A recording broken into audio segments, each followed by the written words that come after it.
Satnam Shiv Shankar, and it is the Naked Shower Talks.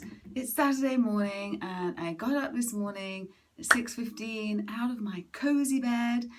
Really wanted to stay there, and was going to spin class because my favorite teacher, Karen, and it's a Saturday class, and you get to class, do it at 9 o'clock, and then you're done for the day. So we got into town, 16 miles away, at 8 o'clock for a 9 o'clock class, mind you, because you've got to get your bike, and parked the car. And Samaj looked around and said, "Oh, I forgot the bag." Well, the bag has our cycling shoes and what we need to work out. So it didn't work out that we got our workout this morning. And when he said it, I have to admit, quite often I'd be like pissed, like, what? And this morning I just laughed and I said, well, I guess that's it. We might have been able to make it home and make it back, do that another 32 miles, 16 there, 16 back, and get into class, maybe. But my motivation doesn't work like that. I had turned up for the class and it wasn't happening. So turning around and going back home. A beautiful thing happened, and I'll talk about that in a second, because I want to say about the second arrow in the Buddhist teachings that really can help us. So in this instance, the first arrow was that we forgot the bag. So that was a bit of a bummer. So what the Buddhists say is that quite often we then shoot a second arrow. Now, the first arrow we can't necessarily control, we can, he could have bought the bag, but we can't, mistakes happen, shit happens. So the bag was forgotten. Okay, so that is a fact. But everything that goes after that is a choice. So often we shoot the second arrow and I could have got into an argument with him, we could have ruined the rest of the day, you see. So all that happened is we couldn't go to spin, and, pun intended, the world will keep spinning even though we didn't get to spin. Everything seems to be perfectly okay when I came outside, so nothing to worry about there. And so taking that into the rest of the day would only poison the rest of our day. It would be like throwing a second arrow. So I laughed and gave it up and said, okay, whatever. Let's go home. And something actually really delicious happened on the way, because I made a video for our private group, Get Your Happy Back, and I was telling them about what was happening and the art of surrender. And then we've been talking about sabotage and why you can't get back to practice when you know that it feels good. So I made them a video, so that was pretty awesome.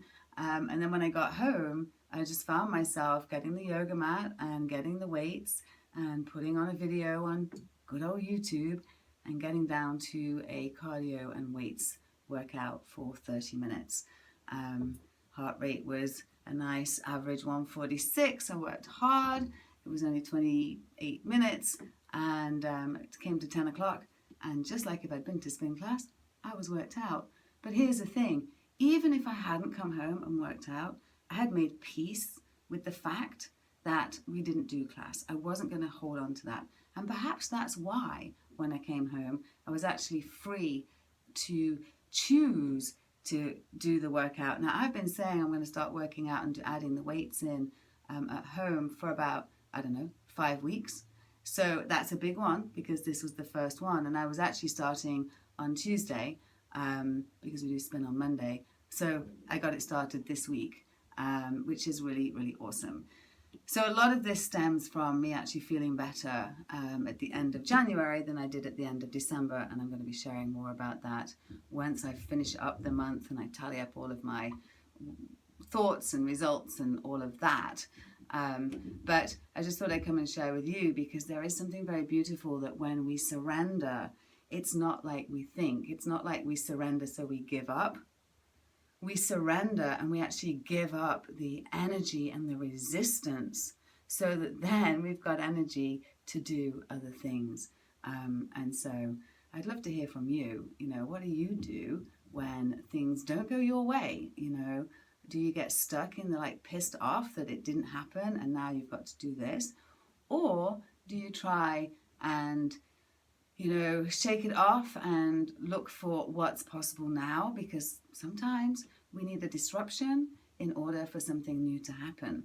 And most of us don't want the same old happening all the time. So disruption is often where something new happens.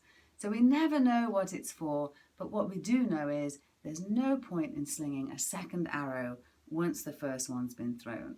We can't help the first one, but we most certainly can stop throwing the second one.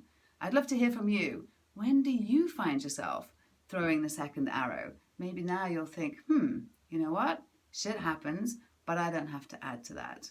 So I hope you enjoyed this. This is Shiv. Subscribe down below to get notified of new videos, and when we go live, we will be live tonight.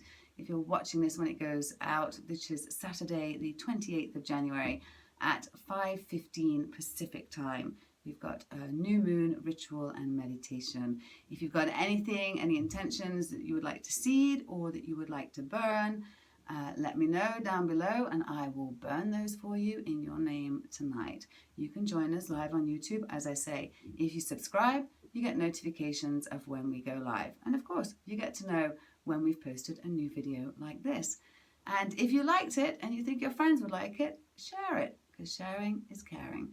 This is Shiv. There is a one-woman revolution inside every single one of us. Welcome to yours. Sat now.